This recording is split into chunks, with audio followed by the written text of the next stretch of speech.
অভিনেতা হুমায়ুন ফরিদি এবং তার প্রথম স্ত্রী মিনুর সংসার ছিল 4 বছরের। 1984 সালে তাদের বিচ্ছেদ হয়ে যায়।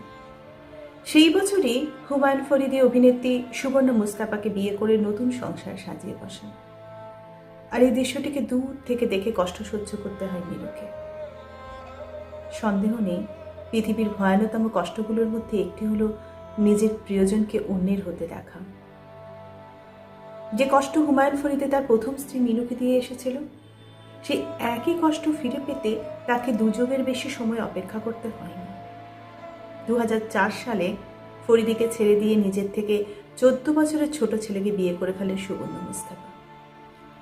সেই দৃশ্যটিকেও দূর থেকে দেখতে হলো ফরিদিকে, অনেক বছর আগে যেমনটি দেখেছিল তার প্রথম স্ত্রী মিনু।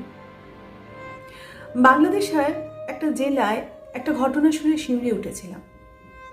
বাবাকে হত্যার দায়ে ছেলেকে গ্রেপ্তার করা হয়েছে। পুলিশি তদন্ত করার পর জানা গেল ভয়ানক একটা তথ্য। যে বাবাকে হত্যা করা হয়েছিল সেই ব্যক্তি অনেক বছর আগে তার মাকে খুন করেছিল। প্রকৃতি তার প্রাপ্য বুঝিয়ে দিয়েছে কড়াই গণ্ডায়।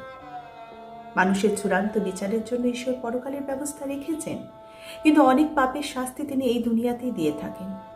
আধুনিক সমাজে যেটাকে আমরা বলে থাকি রিভেঞ্জ অফ নেচার। আমরা আজ অন্যায়ভাবে কাউকে কষ্ট দিলে কাল হয়তো অন্য কেউ এই কষ্টটা আমাদেরকে দেবেন। পৃথিবী এইভাবেই ফাংশন করা হয়েছে। কবিগুরু লিখে গেছেন, ক্ষুদ্র সামান্য ত্রুটি অপরাধ ক্রমে টানি পাপ, পথে ঘটায় প্রমাদ। তাই সতর্ক থাকবেন।